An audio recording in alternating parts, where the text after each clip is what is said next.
In an ever-evolving digital landscape, for your business to thrive, you must adapt or die. Welcome to Marketing in the Age of AI, the podcast helping you harness the power of AI and marketing tools to revitalize and grow your business. And now here's your host, marketing expert and author of Authentic Marketing in the Age of AI, Emmanuel Rose.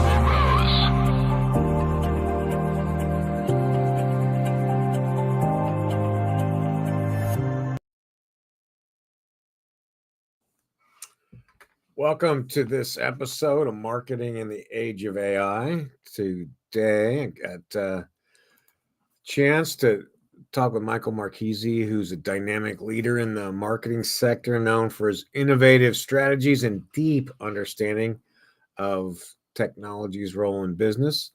With a wealth of experience, Michael has been instrumental in helping companies navigate the complexity of integrating AI into their marketing efforts.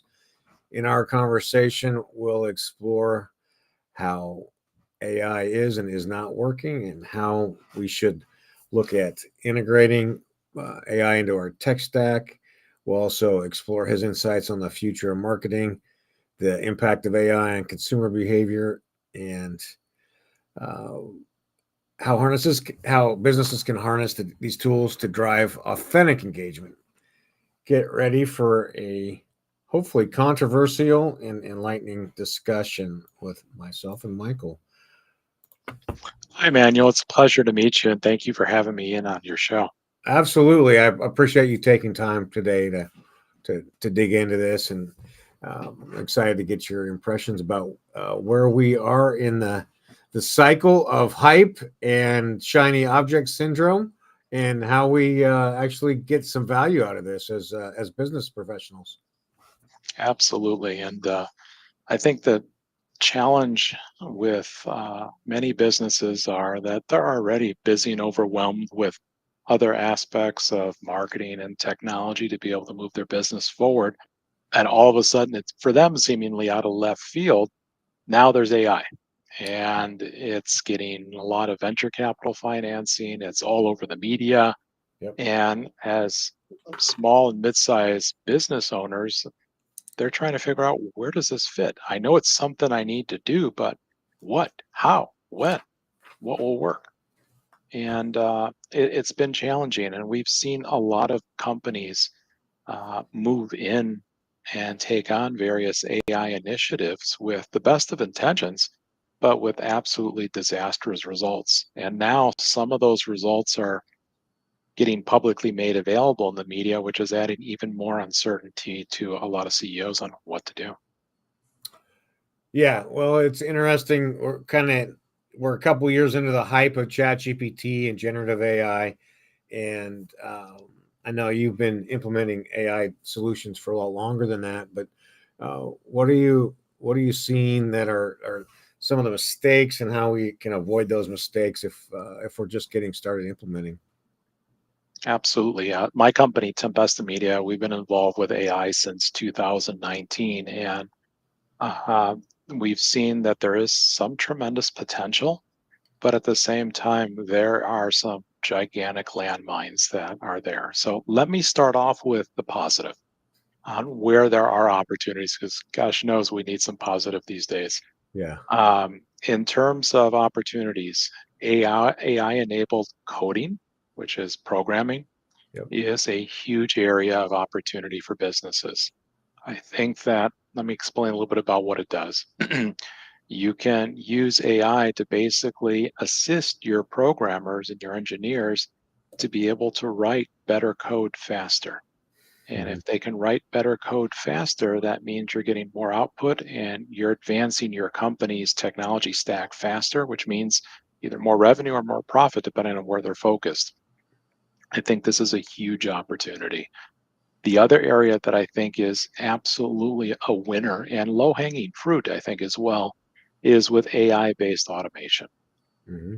So if we think about even a couple years ago, in order to be able to automate tasks, it required a huge amount of heavy lifting by your internal engineering team, or you had to bring in an outside company to spend months to try to get one thing to talk to another to do X, Y, and Z.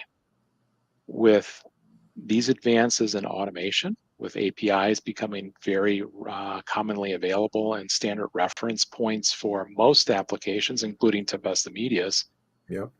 and then also with the advent of AI thinking models that are out there, especially some of the newest ones that have come out, when you're able to put those together, they do two things. One, it makes it much easier to connect system A to system B.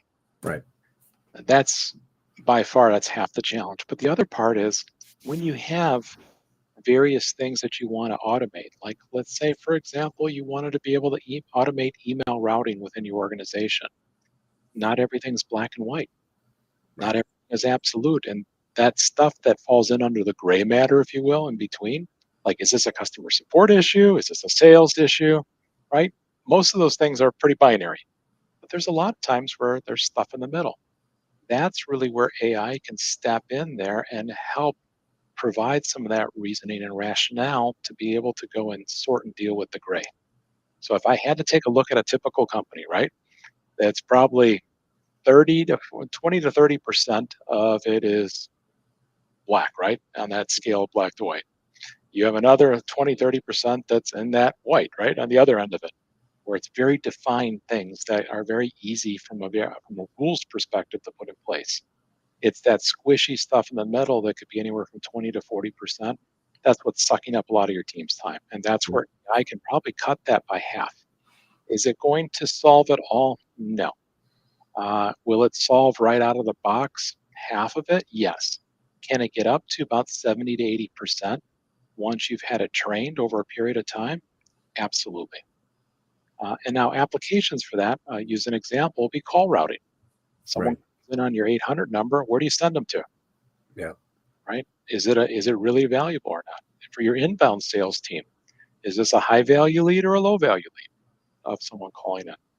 That's an example where it can be helped. There's a lot of companies right now that are rapidly trying to go and get you as their vendor, as the vendor. They're trying to get those capabilities in place so that they can be able to fill that gap on your behalf. For sure. Yeah. And so on the AI automation side, have you found any tools that are easily integrated into a tech stack for a small or mid-sized business? That's a good question. So, as I was mentioning, vendors right now, whether they be the Salesforce automation vendors or the marketing automation vendors, they're trying to add modules right now that are AI enabled to help you do your job better. So if I was a business owner, the first thing I would do is look to my existing marketing tech stack or my marketing vendors to find out what they have in place. You'll be surprised to see that a lot of them have made just incredibly rapid progress over the past year. Even with Tempesta Media, there are things that we're doing now that would have been a dream to most of our customers even 3 years ago. For sure. And so it is the pace of it's fast. So I'd start there. And then if not, if you have an engineer on your staff, I'm sure they're quite familiar with GitHub. Yep. GitHub has some of the latest things that are coming out there. And then, frankly, the show that you're listening to right now is a great source of these solutions. Yeah, I feel lucky that I've gotten to talk to a lot of founders of tools and been able to get some things like the Loop Genius, which does pay per click inside of social media, and so so AI generated ads, and so we have the chance to compare something like that that's AI generated versus the things that are creative generated by the team, and to see what the benefits are and the automations that happen. I'm a big fan of Make. I think that's an interesting connection point. It's not necessarily AI. But it is part of this thing where we're inside the agency. Enablement. We're able to take routine tasks and take it away from humans and make the software do it, which is the best use, I think. Yeah, and I think as a CEO, you've got to step back and take a look. you've got this great resource, which is your staff, but it's limited, and they have to constantly be upskilled in terms of their training and development. So as that owner or as the CEO, you got to figure out what is the most efficient and effective way you can deploy that resource so that it's going to maximize your revenue and profits. And the very first thing I do, because I'm a founder and CEO as well, Right. I take a look and say, what is my staff doing that's manual and repetitive? Right. Start there. And it may sound like something really small, like this guy's clicking this button every single time they do this, right? But it could be also something pretty gradual, pretty massive on that. Start there because of two things. One, our job is not just to go and maximize our revenue and optimize our profit, but it's also to make sure that we grow our team and develop them as the leaders that they want to be. No one wants to do manual repetitive stuff over and over again. It's actually one of the reasons why people quit their jobs. For sure. They don't feel like they're challenged and they feel like the work that they're doing is redundant and boring. Right. And so if you can make that investment, it's where you're now aligning your staff with your organization's needs, and it becomes a win-win. We are very aggressive at my company internally of stamping out anything that is the boring stuff that people don't want to do. And Yeah. frankly, the more you can have your staff move into higher level roles, the more value they add to your company. No, I love that. It's the stuff they don't want to do or the stuff we're not good at, right? Those are the two things that I look for solutions for first. Yeah, an example being sales, right? Yep. Sales development representatives are those people that are their job is to go and generate leads and appointments for the salespeople.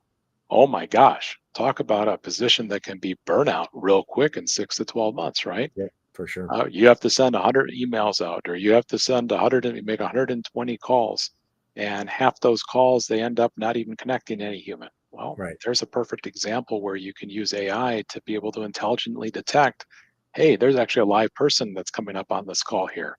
Connect it with that person instead of the sales development rep pressing the button over and over again to dial the number. Right. That I know it's a funny example, but there are people that do this every day in our industries that it causes burnout. And if you can make the job higher value where they're having more conversations, well, they're happier because they're making more money, and you're happier because your business is growing.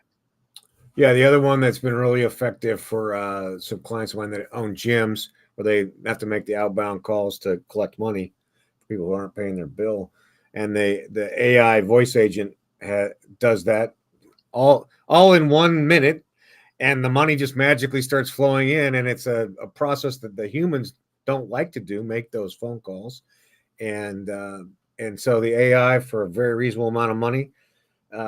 And it's very profitable in terms of the amount of money they're spending on that agent versus how much money's coming in for payables. Right. Well, let's use this example. How many people in your audience right now are the CEOs within the building trades or construction industry, right? Right. I'm sure there's a good handful of you guys out there that are listening to this program trying to better your company and better yourselves. Wouldn't it be great if you can be able to intelligently dispatch all those calls that come in to the right tech within the field so Right. that you don't have to miss any opportunities, so they're not calling another vendor to get it done? Yeah. That may be specific to the contractor world and the building trades, but it's also applicable to dentists and lawyers and doctors and many others that listen to your program. These are possible to solve today. And Yeah. that's where AI can really stand out. The AI receptionist, the voice receptionist is an amazing tool at this point. It is almost undetectable as computer generated, some of it. Yeah. Yeah. We have it incorporated in as part of our solution offering as an example. We talked about a lot of the great opportunities. Let's talk about some of the landmines here real Sure. quick, Yeah, love Emmanuel, to. with our Yeah. limited time. It's not all smelling like roses out there when it comes to AI. Let's just be very clear. There are some areas that I think companies need to avoid. And one of those areas is generative AI. And I know there's been a lot of press and a lot of media about how generative AI is great and kids are using it to complete their homework assignments for their teachers and many other things. But I can tell you with data, because we tested all this stuff on out over the last, now 6 years, it does not work. and I'm going to explain why. Okay, So the let's hear first it. area is what I call lying. We call it hallucinations is the nice word within the AI world, but the reality Yeah, is it's lying. AI is lying to you. So it's providing data sometimes that isn't true, right, or it's not referencing a real link or a real media source. In some instances, it makes up its own sources. right. We actually have fact checkers that go and check all this stuff, and some of the stuff they tell me is just amazing and surreal. So that's a problem number one. So if you're telling lies, if you're a business and you're telling lies, that's not a good thing. You can get into a lot of trouble doing that, especially if you're in one of the regulated industries like healthcare, for Yeah, example, or or finance. Yeah, legal or finance. It's yeah, not a good thing. Another problem, it doesn't help your audience. Many times, especially if you're in B2B and you have a moderately complex or complex solution that requires an education, what we have found is that the generative AI solutions can't go to the level of depth of what an industry expert can do or subject matter expert. sure. Uh, that's the bottom line. And so if you end up, if you're trying to go and look for what is the best, I don't know, let's just call it reactive chemical that's going to be able to help out in terms of your solvent for your specific machine on this system, Yeah, and all of a sudden you get an article on here's 5 reasons why you should be using a chemical solvent. You're not going to be happy, and you're going to leave that site and you're going to come away with a bad taste because now you've that AI solution or that generative AI has harmed your brand. Maybe a yeah, little bit of a harm, but it is a harm. More important, you have now turned off a prospect to potentially buying from you because they're going to think that you really don't know what you're doing. You guys aren't yeah, leaders within your space. It's a huge issue. Third issue, which is the one that can cost you a lot of money, is that AI has to learn from somewhere, right? They have these things called large language models, which are basically big compendiums of data of which they train the AI on. And that AI uses that knowledge base to be able to impart what they're doing. It's nuts. Problem with that is that guess what? Someone owns a lot of that content. Someone owns a lot of that data. And what's starting to happen now is when content's being created using that data that's in the large language model, plagiarism starts to emerge. yeah. And could it be even worse from there? There's actually multiple lawsuits right now that are going on for various AI, generative AI companies where they're being sued for having outright stolen material from others, either purposely or inadvertently. Yep. The fact remains is that if you're a business owner, right, you got enough risk and other problems to deal with. You don't have the time nor the desire to go and add more risk. The whole job of a CEO is to de-risk your company, right? Yeah. And so it's important that you try to avoid that and really rely on subject matter experts. And there are solutions, and I'm not plugging Tempesta Media. Yes, we are one of those out there, but more importantly, you have internal people in your company that are the subject matter experts. Where generative AI can assist, much like back in the days, geez, I'm dating myself here, but back in the days when you had calculators, right? That you were using, the Texas Instruments calculators, it helped you along to go and figure problems out. You could store some formulas in there, right? Right. If you're trying to solve a certain equation or problem. Generative AI should be used in that fashion. It should be used as an adjunct. It shouldn't replace your brain. It shouldn't replace your experts to go with it. If you steer in that direction, you're avoiding 99% of the issues out there. Those are things I would recommend. Yeah, I like it, and I think part of the part there's two things. One is that you have a storehouse of your own company's information and access that. Yeah, That speeds that's it up and eliminates some of these things that you're talking about.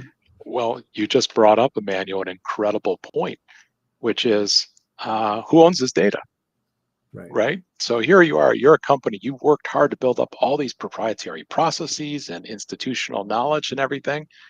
And the last thing you want to do is expose that to be sucked up into one of these AI systems so that it's now learned on your information that can be used to all the other competitors of yours.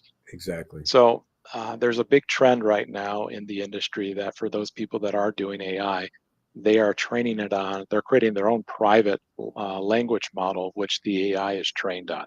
Yep. And they have that secure, tied up, and restrained so that it never leaves the premises, if you will, whether it be cloud-based or in person. Yeah. I think that's a tremendous opportunity, especially for marketers that are having to develop marketing collateral and trying to make sure that they stay on point and on message with the brand.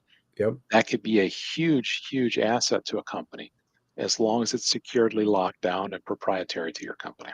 Yeah. Wow, that's great. That's a great point. Explain a little bit more about what Tempesta Media does. Sure. So Tempesta Media, I started the company in 2011. What we are is the leading customer acquisition specialist for companies within the building trades at the small business level. And then we are the outsourced digital marketing solution for midsize and larger companies. So essentially what we do is we solve one of the key issues that a lot of companies face, which is they have one or two, at least in the smaller businesses, they have one or two people in their marketing organization, and they don't have the time or the financial resources or the expertise to go and invest heavily in a technology stack, invest in getting these specialists aboard, and being able to have the strategy in place that ties into what their corporate goals are. What we are is we become an extension of their organization with our Bullseye Effect Managed service. So we bring three things to the table. We have our Coreform technology platform that we've developed that automates many of these things. So as we were talking about, automates many of the day-to-day marketing functions that are required to effectively run an organic marketing program. We have Analytic Lab that sits on top of that ties into all these different data sources within your company so you can get omni-channel reporting so that you can optimize your program in real time. And then finally, on top of that, which is the closest to what I guess you'd call an agency, is our professional services team, where they are the subject matter experts. They know your industry. They know, obviously, the digital marketing industry. They're able to bring that together and pull the components within our platform that's going to be most effective for meeting your KPIs and goals. We deliver that all for a subscription on a monthly basis, just like any other software solution, but we call it a tech-enabled solution in that there's technology and humans involved. Love it. That's And really. then for our rank solution, we do that at a most basic level to help them drive leads in their local market. It's good stuff. I like the systematic approach. You've put your accounting background into the marketing stack, which is beautiful. We can thank my father from many years ago for that. So didn't appreciate it when I went into it, but I appreciate it now as a CEO. Yeah, for sure. Yeah. Well, how do people get in touch with you if they want to learn more? Sure. If you'd like to learn more about Tempesta Media, you can visit us at tempestamedia.com. If you'd like to connect with me directly, I am on LinkedIn. It's pretty easy, LinkedIn/Marchese. And even if you just have some general questions about this or need some guidance, I'm happy to help. If we can't help you, I can refer you to someone that does. I've been involved with the industry for, now almost 30 years. Oh boy. And so if we can't do it, I guarantee you I could pretty much find someone who will for you. That's the best news about being in the industry for that long, right? I know. I remember the days before internet, which is pretty scary. Oh yeah, the first networked computers, right, in your first office. Holy cow! Yeah, I got that. I got into the internet by accident back in '93. No one wanted to do the project called the internet at that time because it was all pre-browser. Yeah. Right place, right time, I guess. That's beautiful. Well, I appreciate your time this morning. Thank you so much for breaking those things down about how we should be approaching things and what we should be avoiding in generative AI right now. And you got it. Thank you very much for your time, Emmanuel. Thanks for having me on your show. Absolutely. Well, hang on for a second while I close it out, and we'll chat. Thanks, Michael. All right. Well, it's good. It's good to pay attention to the fact that generative AI is not it's not a complete or done situation, and paying attention to what you're referencing with the LLMs is still a critical part, not only for the quality of content and bringing value to the person consuming the information, but also for who owns whatever it's pointed at. Thanks for joining me, and until next time, we'll see you again soon. Thanks for listening to Marketing in the Age of AI. Be sure to subscribe wherever you heard this podcast so you never miss a future episode. Your copy of Authentic Marketing in the Age of AI is available at Amazon.com or EmmanuelRose.com. You can also connect with Emmanuel on LinkedIn. Thanks again for listening, and we'll